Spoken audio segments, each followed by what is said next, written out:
constantly living our lives on the go. We're booking hotels and flights from our smartphones, racing to pick up the kids from school to take them to soccer practice, piano recitals, and all the while we're ordering takeout, eating it in our cars, and not spending enough time taking care of ourselves. This desire to succeed and to constantly be doing more can actually lead to overall lower quality of life and poor health. As it turns out, trying to do so much increases our risks of having lower productivity.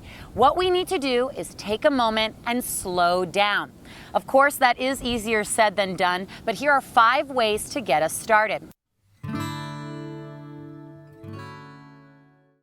The first way is to disconnect and unplug.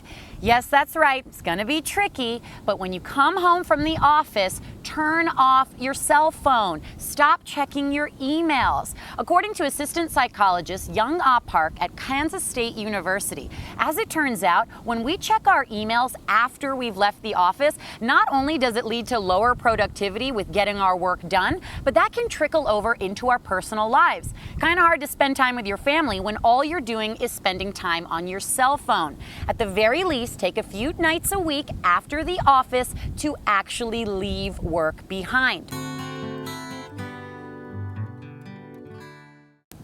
The second way is all about single tasks. Now, I don't know where this came from, but for some reason, it's all about multitasking. It seems that it's, though, a sign of success if you're constantly doing more and more and more. The problem with that, when you have too many things on your plate, how can you actually be expected to do one thing well? Instead of focusing on so many projects, single it out to one or at least a few and focus on doing those well. You'll find that your productivity increases and you're actually going to feel good about accomplishing things on your to-do list.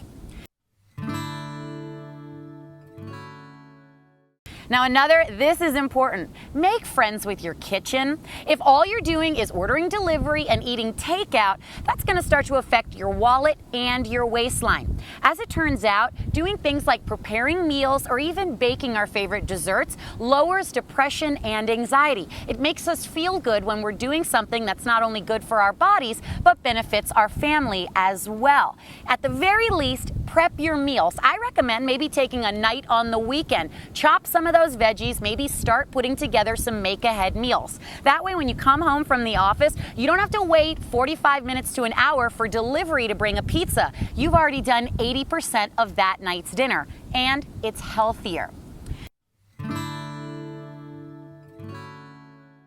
Another important thing to do is to keep perspective.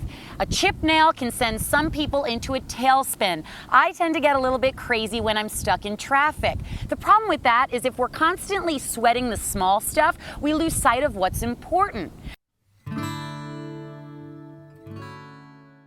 And lastly, the best way you can manage stress and lead a healthier, slower life is to look towards the smaller term goals. If all we're doing is wanting a bigger house, a better job, more money, how are we ever going to stop and appreciate the things that we actually have? So the next time you start thinking 10, 20, 15 years down the road, and not that there's anything wrong with that, but stop for a moment and congratulate yourself on how far you've come from 5, 10, even 20 years ago. When you start to feel good about those goals and you set a shorter term goal, you want to make this year's quota. You want to run a little bit farther the next time you're on your morning jog. You'll start to feel better about what you're doing with your life.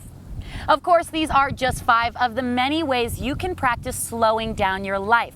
Once you start being more relaxed and practice stress management, you'll find that overall your quality of life will improve.